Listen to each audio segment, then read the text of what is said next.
Like the video, subscribe to the channel and also press the bell icon for latest video updates.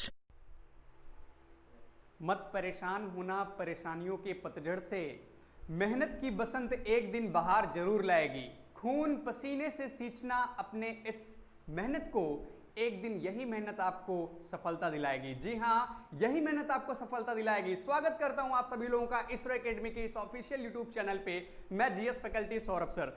ठीक है, आप सभी लोग ये जानते हैं कि हम लोगों का पॉलिटी का सेशन चल रहा है अभी, और पॉलिटी का पहला लेक्चर हो गया है कॉन्स्टिट्यूशनल डेवलपमेंट ऑफ इंडिया। आज उसी कड़ी को हम लोग आगे बढ़ाते हैं और दूसरा लेक्चर इसमें पढ़ेंगे। लेकिन हम लोग पहले लेक्चर में जो पढ़े हैं उस चीज को हम लोग जो है थोड़े समय के लिए रिकैप करते हैं, ताकि वो बच्चे जो पहली बार विजिट किए हैं चैनल पे, पहली बार लेक्चर को सुन रहे हैं, वो जो है थोड़ा समझ सके। और उनसे मेरा यही अनुरोध है कि डीपली पढ़ने के लिए आप पहला लेक्चर जरूर देखिएगा। तो मैंने आपको बताया कि ईस्ट इंडिया कंपनी के आगमन के बाद से ही भारत में संविधान की पटकथा शुरू हो गई। संविधान का कहीं ना कहीं जड़ वही है कि हम कह सकते हैं अंग्रेज जब भारत आए तब।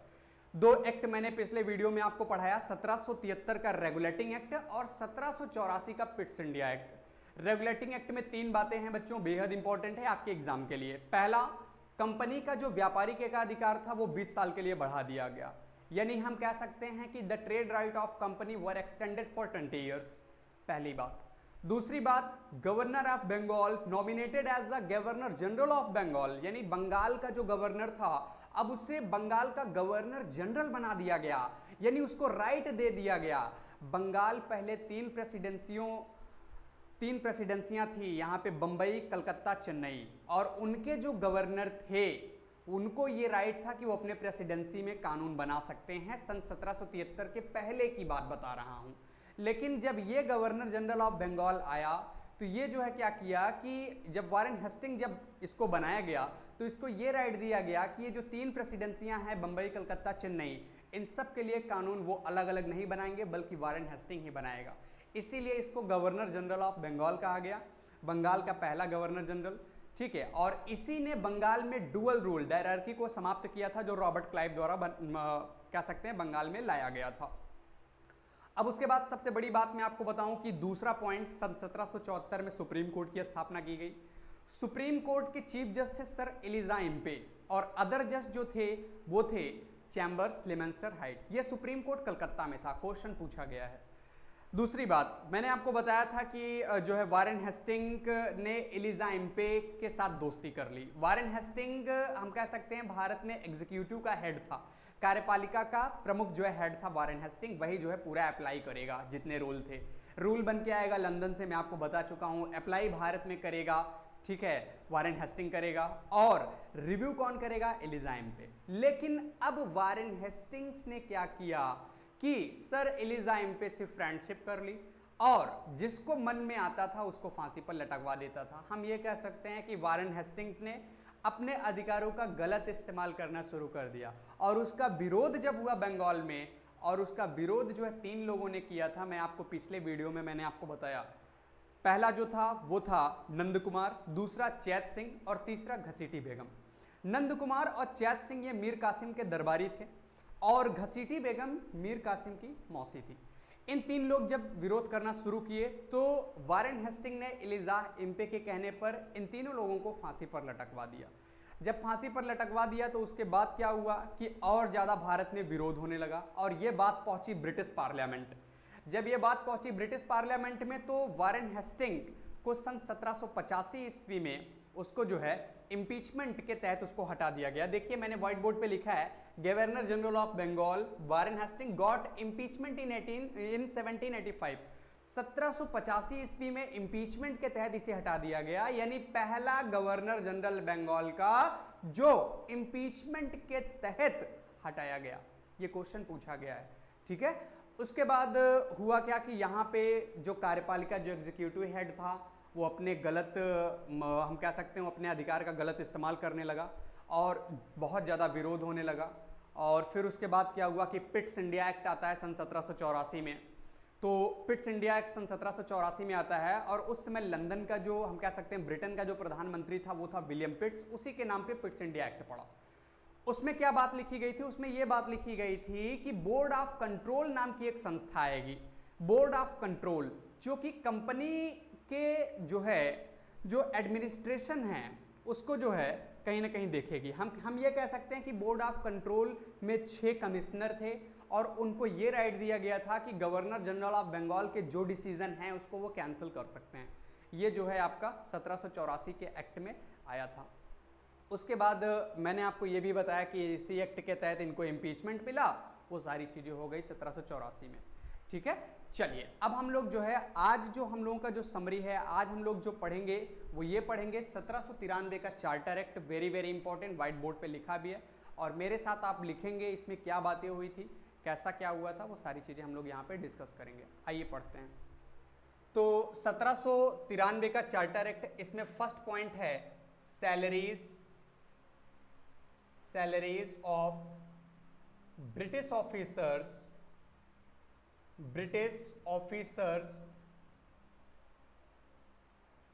salaries of British officers started paying from Indian revenue। English में मैं लिख रहा हूं बट हिंदी में पूरा डिस्क्राइब करूंगा। Salaries of British officers started paying from Indian revenue,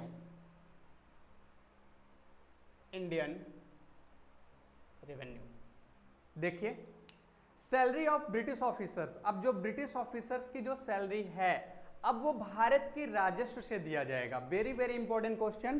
क्यों? क्योंकि बच्चा आप ये जानिए कि अभी तक जो सैलरी मिल रहा था वो ब्रिटिश पार्लियामेंट दे रही थी, बट अब ये हुआ कि ये जो ऑफिसर्स हैं ये सभी लोग को सैलरी मिलेगा भारत के राजस्व से। क्वेश्चन पूछा गया है। उसके बाद दूसरा एक इंपॉर्टेंट पॉइंट ये है ट्रेड राइट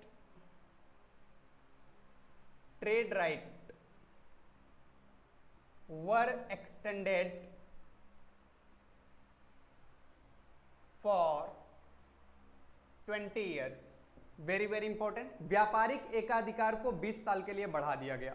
व्यापारिक एकाधिकार को 20 साल के लिए बढ़ाया गया। तो आप मुझे ये बताइए कि 1773 है तो अब आने वाला एक्ट कितने साल में आएगा? 20 साल बढ़ाइए, 1813। ठीक है, ये चीज है। अगला पॉइंट ICS स्टार्टेड। इसी एक्ट के तहत भारतीय सिविल सर्विस यानी ICS Indian civil service start हुआ और वो स्टार्ट हुआ था 21 अप्रैल 1793 और इसीलिए 21 अप्रैल को इंडियन सिविल सर्विस डे मनाया जाता है। अब क्वेश्चन ये पूछा गया कि ICS किसके समय में स्टार्ट हुआ? Lord Cornwallis. उस समय जो थे बंगाल के जो गवर्नर जनरल वो लॉर्ड कॉर्नवालिस थे। Very very important. ठीक है, ये governor general of Bengal lord Cornwallis.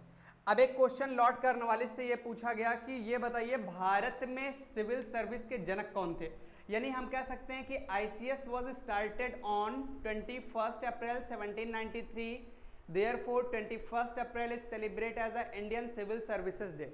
समझिए पहले, वेरी वेरी इंपॉर्टेंट है कि भारत में सिविल सेवा किस एक्ट के तहत आया? तो 1793 charter act. Very very important है। किस गवर्नर जनरल के समय में आया था? Lord Cornwallis. इसीलिए लॉर्ड कॉर्नवालिस को फादर ऑफ इंडियन सिविल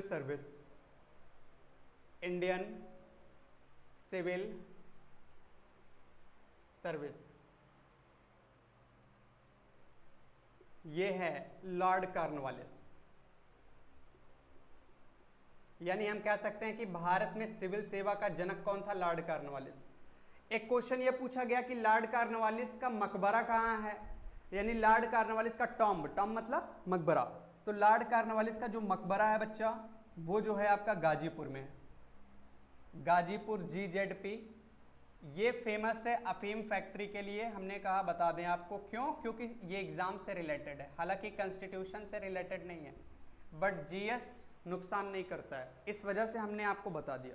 कहीं भी आप क्वेश्चन आप कहीं भी पढ़िए, हमें से नहीं, कहीं भी आप पढ़िए, बुक से पढ़िए, कहीं भी आप क्वेश्चन को एक दूसरे से बच्चा लिंक करना शुरू कर दीजिए। एक दूसरे से लिंक करेंगे तो कहीं ना कहीं आपको वो मदद मिलेगा। जैसे मैंने बस मेरा काम ये था लॉर्ड कॉर्नवालिस बता देना, बट लॉर्ड कॉर्नवालिस का मकबरा गाजीपुर और गाजीपुर में अफीम फैक्ट्री है, ये इंपॉर्टेंट है। अच्छा एक चीज़ और, ये तीनों बातें बेहद इंपॉर्टेंट हैं, और फिर से मैं इसको हिंदी में डिस्क्रिप्शन करूंगा, इंग्लिश वाले तो लिख ही लिए होंगे, ठीक है।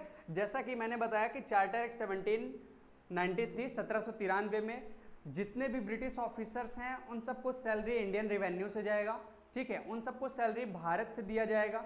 दूसरी सबसे बड़ी बात कि इसी एक्ट के द्वारा हम कह सकते हैं कि इंडियन सिविल सर्विसेज यानी भारतीय सिविल सेवा शुरू हुआ, और उस समय भारत का, और उस समय कह सकते हैं बंगाल का गवर्नर जनरल कौन था, तो लॉर्ड कॉर्नवालिस था। उसका मकबरा गाजीपुर में है, गाजीपुर इज फेमस फॉर अफीम फैक्ट्री, ठीक है। और आईसीएस स्टार्ट कब हुआ था, 21 April 1793, Indian civil services day इसीलिए मनाया जाता है। एक बड़ी बात मैं आपको बताऊं, 21 अप्रैल का दिन भी बहुत इंपॉर्टेंट है। 21 अप्रैल 1526 को बाबर ने पानीपत की लड़ाई लड़ी थी, वो मैं इतिहास में डिस्कस करूंगा, लेकिन डेट वही है। दूसरी सबसे बड़ी बात, trade right were extended for 20 years, भारतीय व्यापार का जो एकाधिकार था, यानी व्यापारिक एकाधिकार को 20 साल के लिए बढ़ा दिया गया। तो ये सारी चीजें हैं, आप लोग नोट करिए।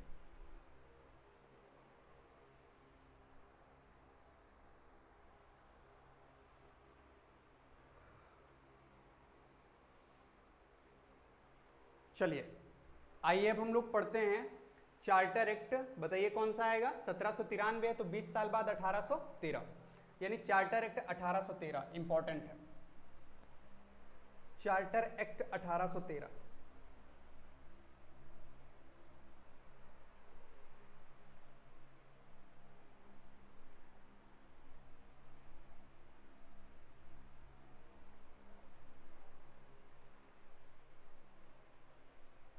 चार्टर एक्ट 1813 नोट्स बनाइएगा, कंप्लीट पढ़िएगा, और पूरा कॉन्सेप्ट है, यहीं से क्वेश्चन आपके ज़्यादा पूछे जाएंगे। जो मेरा पर्पज है कि मेरे हूबहू वही क्वेश्चन आपके एग्जाम में आए, वो कंप्लीट होगा। चलिए पढ़ते हैं चार्टर एक्ट 1813। 1813, अब ये बताइए कि चार्टर एक्ट 1813 में क्या हुआ, तो पहला पॉइंट, व्यापारिक एकाधिकार, व्यापारिक एकाधिकार, ट्रेड राइट कितने साल के लिए बढ़ाया जाएगा, 20 साल के लिए। व्यापारिक एकाधिकार को 20 साल के लिए बढ़ा दिया गया, वेरी वेरी इंपॉर्टेंट, बहुत एग्जाम में पूछा गया है। दूसरा, 1 लाख रुपए, 1 लाख रुपए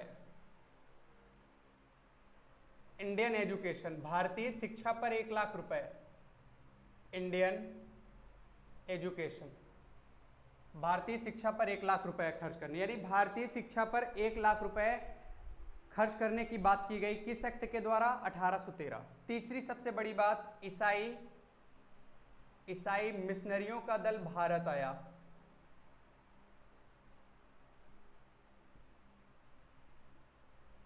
का दल भारत आया। इंग्लिश में अगर डिस्क्रिप्शन की बात करें, अच्छा एक क्वेश्चन ये पूछा गया था किसकी अध्यक्षता में, विल्बर फोर्स, विल्बर, दिलबर नहीं विल्बर, कुछ लोग दिलबर समझ लेंगे, तो दिलबर नहीं है sir, Wilbur force, Wilbur force के नेतृत्व में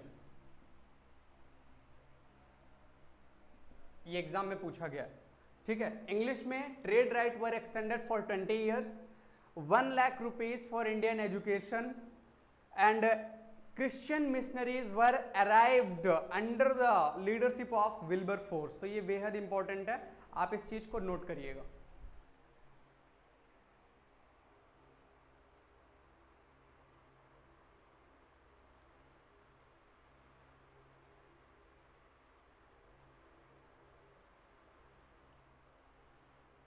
चलिए, तो ये जो है एक पॉइंट इसमें और है, देखिए वो बेहद इंपॉर्टेंट है, ट्रेड राइट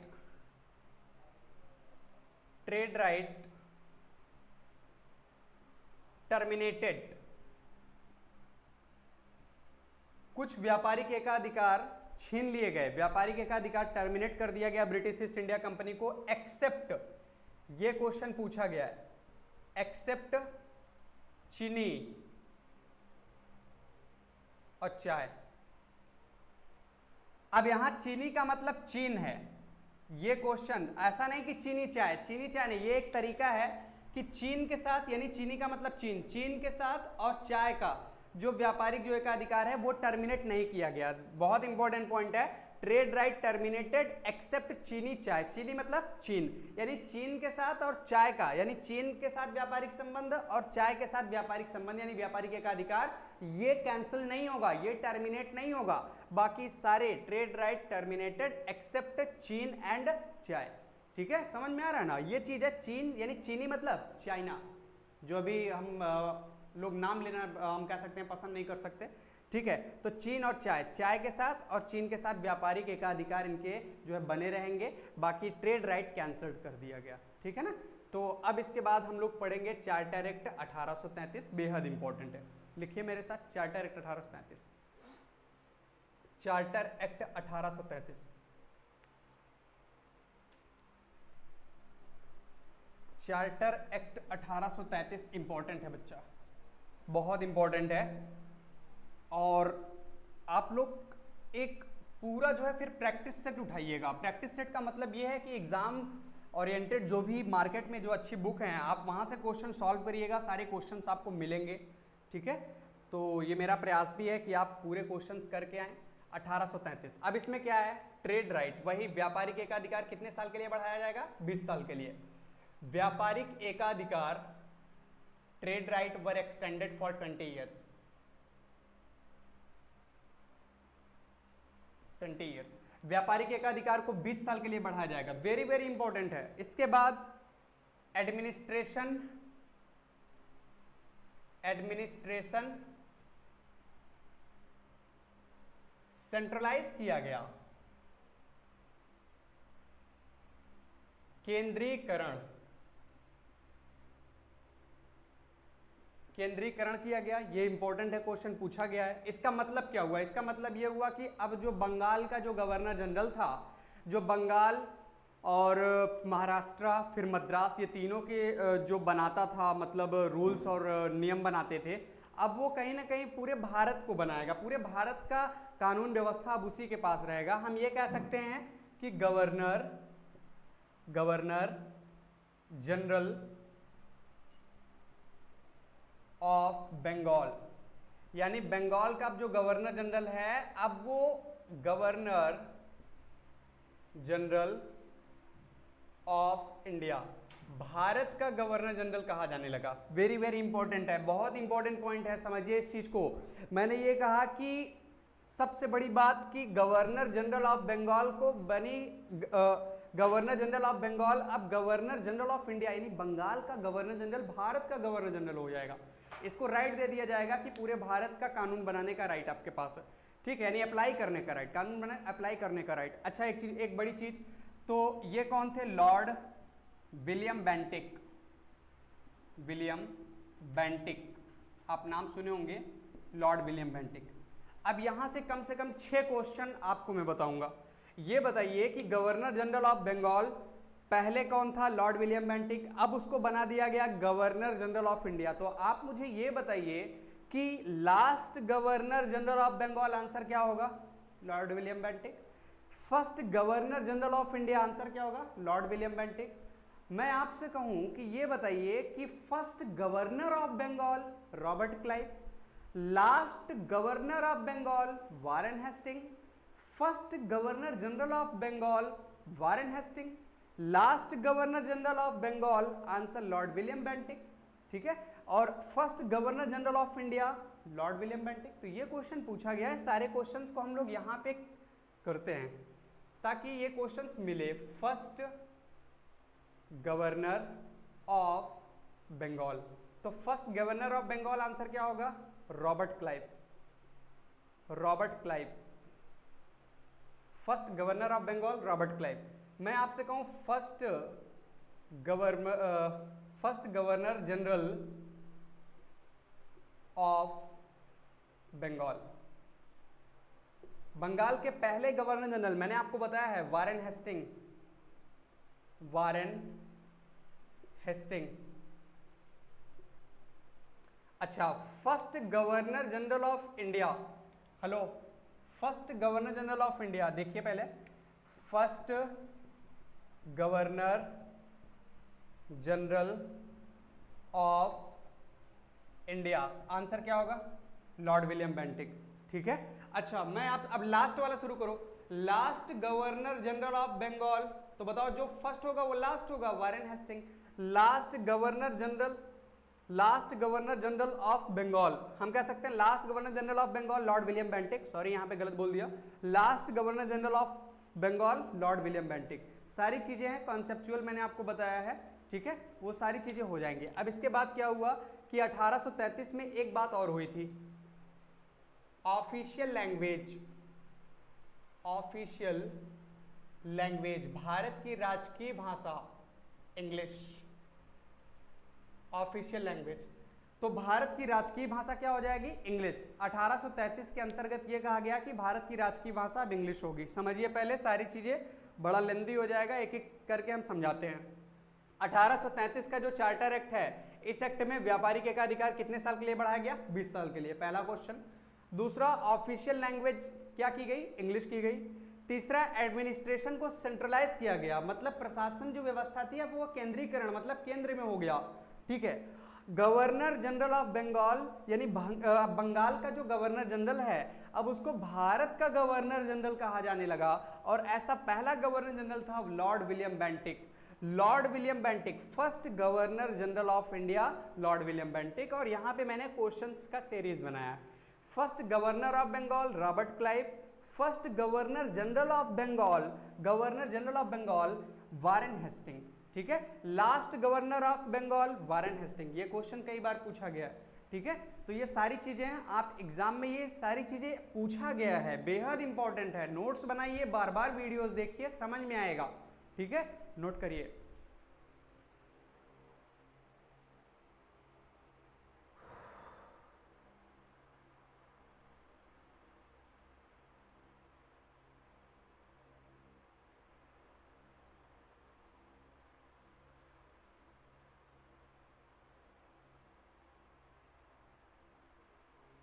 चलिए आइए अब हम लोग पढ़ते हैं। अब बताइए 33 है तो 20 साल के लिए बढ़ाया गया, तो बताइए कितने हो गए? कितने होंगे? 53। तो 1853 का charter act, very very important, 1853 का चार्टर एक्ट।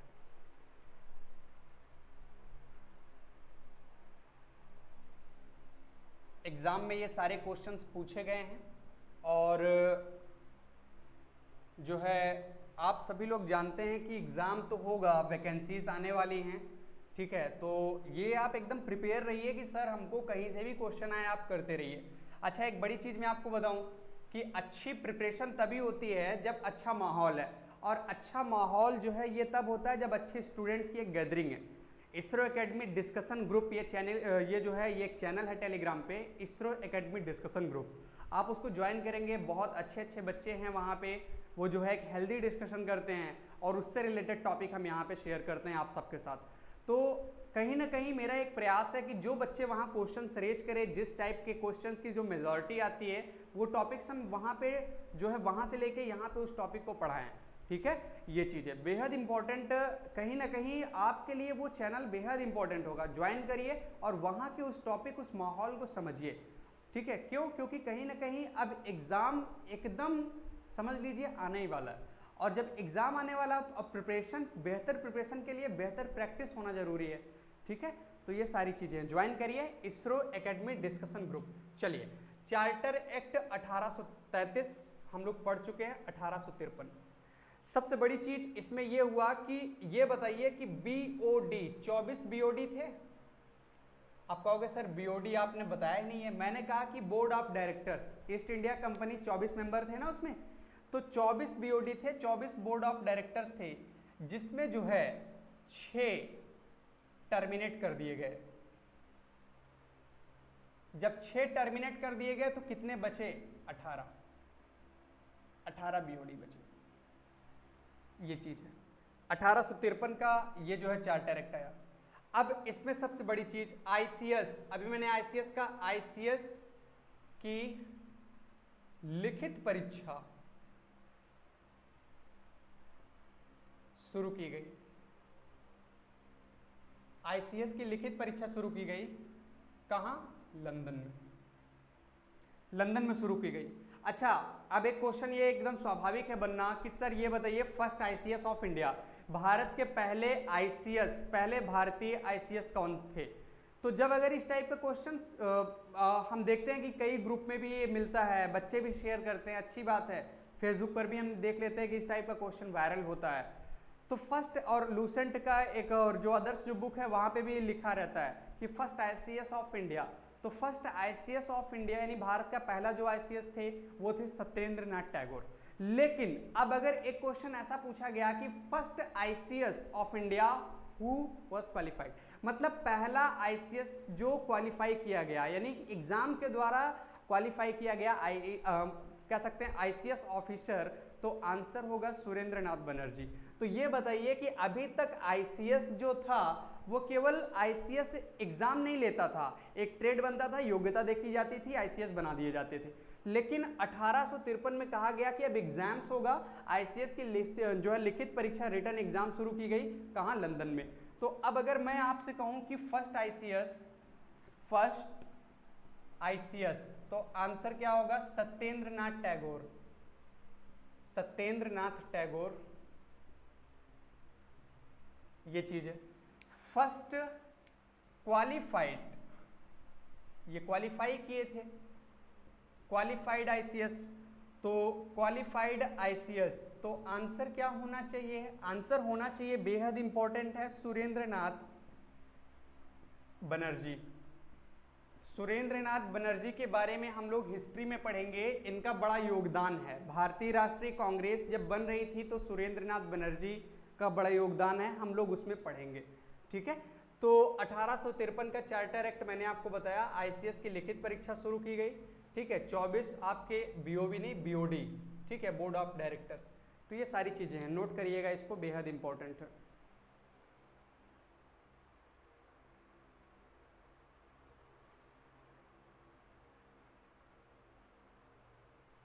चलिए एक चीज और, legislative council, legislative council, Bharat में विधान परिषद का गठन हुआ, विधान परिषद, ठीक है, लेजिस्लेटिव काउंसिल आया था। तो ये सारी चीजें बेहद इंपॉर्टेंट हैं, फिर से हम लोग जो है इसको पढ़ते हैं। हमने आपको ये बताया कि 1853 का जो चार्टर एक्ट है, 1853 का जो चार्टर एक्ट है उसमें होगा क्या? उसमें ये हुआ कि जो 24 बोर्ड ऑफ डायरेक्टर्स थे जो ईस्ट इंडिया कंपनी, मैंने आपको बताया था कि ईस्ट इंडिया कंपनी के 24 बोर्ड ऑफ डायरेक्टर्स थे, 6 को टर्मिनेट किया गया, तो कितने बचे? 18 बीओडी बचे, ठीक है। बोर्ड ऑफ डायरेक्टर्स की संख्या कितनी कर दी गई? 18 कर दी गई, 6 टर्मिनेट किए गए। आईसीएस की लिखित परीक्षा इसी एक्ट के द्वारा शुरू की गई लंदन में, ठीक है। भारत में कब शुरू की जाएगी वो आगे आने वाले एक्ट के थ्रू हम बताएंगे। फर्स्ट आईसीएस, पहले आईसीएस जो थे वो थे Satyendra Nath Tagore. Qualified first ICS Surendra Nath Banerjee. एक चीज और, लेजिस्लेटिव काउंसिल, भारत में विधान परिषद का गठन किया गया, बेहद इंपॉर्टेंट है, ठीक है। तो ये सारी चीजें इंपॉर्टेंट हैं। अब हम लोग 1857 का एक्ट पढ़ेंगे। भाई ये बताइए कि इसमें जो है 20 साल के लिए नहीं बढ़ाया गया, क्यों? क्योंकि नहीं बढ़ाया गया, क्योंकि कहीं ना कहीं उसको जो है जरूरी नहीं समझा गया। भारत में शोषण जो है भारतीयों का शुरू हो गया था, यहाँ पे विरोध जो है ज्यादा शुरू हुआ, और ऐसा ही एक बहुत ही भयानक विरोध, एक हम कह सकते हैं बहुत ही भयानक आक्रोश जो भारतीयों के अंदर जो पनप करके एक ज्वालामुखी की तरह फूटा, वो था 1857 की क्रांति। तो 1857 का रिवोल्ट ऑफ 57 यानी 1857 की क्रांति शुरू हुई। 1857 की क्रांति में भारतीय असफल रहे। भारतीय असफल रहे इसका मतलब क्या हुआ कि भारतीयों को कहीं ना कहीं पराजित किया गया। 1857 के बारे में पूरा डिटेल हम लोग हिस्ट्री में पढ़ेंगे, लेकिन पॉलिटी के पॉइंट ऑफ व्यू से एक सीधी सी बात यह है कि 1857 की क्रांति भारतीय लोग हार गए, भारतीय अनसक्सेसफुल हुए। भारत में कहीं ना कहीं भारतीय रुष्ट हो गए थे, नाराज हो गए थे अंग्रेजों से, ठीक है। अंग्रेज इस बात को समझते थे कि भारत एक अच्छा इन्वेस्टमेंट का एक अच्छा मार्केट है, ठीक है। इसलिए उन्होंने क्या किया कि एक बहुत ही अच्छे से उन्होंने कंपनी जो अब तक चल रही थी उसको हटाया गया। कंपनी जो चल रही थी, कंपनी का जो व्यापार जो चल रहा था, अब उसको जो है खत्म किया गया। अब डायरेक्ट जो है हम लोग जो है पढ़ेंगे क्या कि डायरेक्ट अब अंग्रेज अब डायरेक्ट भारत पे, यानी कि हम कह सकते हैं ब्रिटिश पार्लियामेंट अब ईस्ट इंडिया कंपनी को हटाकर खत्म करके अब खुद जो है भारत पे शासन का बागडोर संभाल ली अपने हाथ में। तो हम इतना कह सकते हैं कि अब जो है जो दूसरा चरण जो शुरू हुआ वो कंपनी रूल नहीं बल्कि क्राउन रूल शुरू होगा। और उसका सीधा सा नतीजा ये हुआ कि जब यहाँ पे विरोध हुआ, इतना विद्रोह हुआ और उसके बाद हार गए भारतीय, तो अंग्रेजों को ये लगा कि अब कैसे भारत ने मार्केट कैसे सेट करना है, कैसे क्या करना है। तो ये सारी चीजें पहुंचा जो है ब्रिटेन यानी लंदन। ठीक है, लंदन में उस समय जो है महारानी विक्टोरिया हुआ करती थी। विक्टोरिया जो है एक सीधी सी बात है कि विक्टोरिया ने अपने चार्टर के माध्यम से, ठीक है, एक चार्टर के माध्यम से उन्होंने जो है कहा कि अब कंपनी जो है भारत पे व्यापार नहीं करेगी बल्कि क्राउन जो भी जाएगा, ब्रिटेन का सम्राट या क्राउन जो है जाएगा वो भारत पे जो है शासन करेगा। ठीक है, वो भारत को देखेगा। तो अब हम ये कह सकते हैं कि जो क्राउन रूल है यानी ब्रिटिश जो क्वीन है महारानी विक्टोरिया ने भारत के जो एक शासन है उसको अपने हाथों में लिया। तो हम ये लिख सकते हैं कि एक नया एक्ट आया 1858 का। ठीक है, नोट करिए 1858 का एक्ट।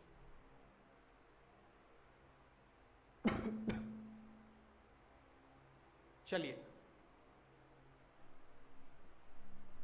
1857 की क्रांति के बारे में हम लोग डिटेल पढ़ेंगे, वो हिस्ट्री की क्लास में। दरअसल ये चैप्टर ऐसा है ना कि बिना आप जो है कहीं ना कहीं इसमें हिस्ट्री के तो रहेंगे ही, हिस्ट्री के पार्ट रहेंगे, लेकिन उस चीज को हम लोग हिस्ट्री में ही डिस्कस करेंगे। 1858 भारत शासन अधिनियम, government of India act 1858, government of India act.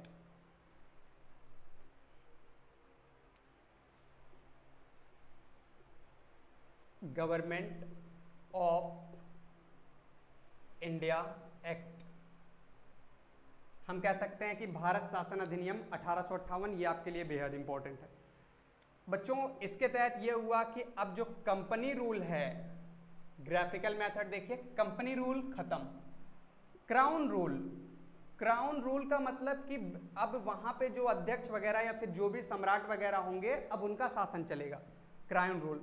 अब हुआ क्या कि जो इसका जो चार्टर था, चार्टर मतलब राजलेख, ये पढ़ा गया लॉर्ड कैनिन के द्वारा। एक क्वेश्चन ये पूछा गया कि कहां पढ़ा गया था? ALD, इलाहाबाद, जिसे आज के समय में प्रयागराज के नाम से जानते हैं, प्रयागराज। तो ये बताइए कि 1858 का जो चार्टर एक्ट था, ठीक है, यानी हम कह सकते हैं जो राजलेख था, जो एक नियामक कानून का जो एक चार्टर था, उसको पढ़ा गया लॉर्ड कैनिन के द्वारा। और कहाँ पढ़ा गया? प्रयागराज में पढ़ा गया, इलाहाबाद में पढ़ा गया। और उस समय इलाहाबाद भारत में एक दिन की राजधानी बनी था, यानी कि इलाहाबाद एक दिन का राजधानी बन चुका है। ठीक है, तो हम कह सकते हैं कि एक दिन का कैपिटल डिक्लेयर हुआ, डिक्लेयर यानी एक दिन का राजधानी बना था इलाहाबाद। एक बड़ी चीज इसमें यह हुआ कि अब ये जो लॉर्ड कैनिन है, लॉर्ड कैनिन आप देख रहे हैं ना, लॉर्ड कैनिन, ये अब जो है गवर्नर जनरल ऑफ इंडिया हटा के अब इसको जो है बनाया जाएगा वायसरॉय ऑफ इंडिया। तो आप मुझे ये बताइए कि अभी तक भारत में चल रहा था गवर्नर जनरल ऑफ इंडिया, लेकिन अब इसको हटा के वायसरॉय ऑफ इंडिया किया गया। और ऐसे पहले वायसरॉय ऑफ इंडिया कौन थे? Lord Canning. Very very important questions निकालना शुरू करते हैं। किस एक्ट के द्वारा भारत में कंपनी रूल खत्म किया गया? 1858 गवर्नमेंट ऑफ इंडिया एक्ट के द्वारा। किस एक्ट के द्वारा क्राउन रूल शुरू हुआ? 1858 गवर्नमेंट ऑफ इंडिया एक्ट के द्वारा। गवर्नमेंट ऑफ इंडिया एक्ट का चार्टर किसने पढ़ा था? लॉर्ड कैनिन ने पढ़ा था। कहां पढ़ा था? इलाहाबाद में पढ़ा था। भारत का वह कौन सा ऐसा नगर है जो एक दिन की राजधानी बना था, प्रयागराज बना था।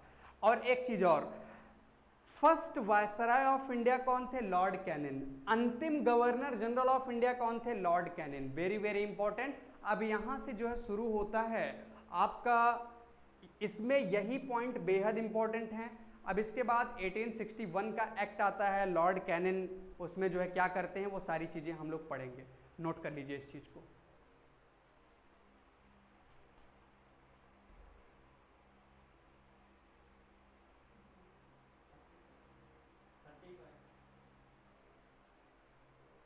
चलिए, उम्मीद करता हूं कि आप लोग जो है इस चीज को नोट कर लिए होंगे।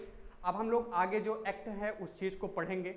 आज के लिए ये सेशन इतना ही है, क्योंकि हम लोग थोड़ा थोड़ा करके पूरा हम जो है आप कहीं ना कहीं उसको रिवाइज करिए। रिवाइज करने का मतलब ये हुआ कि एक साथ लिखेंगे तो वही एकदम हो जाएगा, लेंदी हो जाएगा। तो सारी चीज़ें एकदम आप देखिए। पहला वीडियो जो है जरूर देखिएगा, प्लेलिस्ट में जाइए। प्लेलिस्ट आप जो है सबसे पहले यूट्यूब पे जाइए और यूट्यूब पे इसरो एकेडमी जो है आप उसको चैनल को सब्सक्राइब करिए। सब्सक्राइब करने के बाद बेल आइकन जरूर दबाइएगा, ताकि नोटिफिकेशन आए कि जब मेरी क्लास आए या अदर टीचर्स की क्लास आए तो आपको नोटिफिकेशंस आए। उसके बाद जो है आप प्लेलिस्ट में जाइए, जीएस बाय सौरभ सर आप उसमें अगर लिखेंगे तो उसमें हिस्ट्री के पार्ट्स और पॉलिटी के पार्ट्स दिए गए हैं। ठीक है, फर्स्ट चैप्टर आप पढ़ेंगे तभी ज़्यादा समझ में आएगा। और ज़्यादा से ज़्यादा लोगों को जोड़िए, ज़्यादा से ज़्यादा लोगों को शेयर करिए कि सर आप जो है पढ़ा रहे हैं, ताकि ज़्यादा से ज़्यादा हमको एक मोटिवेशन मिल सके। क्योंकि आपका जो शेयर, एक शेयर ही हमें भरपूर मोटिवेशन देता है काम करने के लिए, अच्छा वीडियो बनाने के लिए। ठीक है, चलिए, उम्मीद करता हूँ वीडियो आपको पसंद आया होगा। ठीक है, इसी उमंग और उत्साह के साथ मेरा हर एक वीडियो अपने पहले वाले वीडियो से ज़्यादा बेटर रहेगा। तब तक अपना और अपने घर का ख्याल रखिएगा। सदैव मस्त रहिए, व्यस्त रहिए, स्वस्थ रहिए। थैंक यू, धन्यवाद।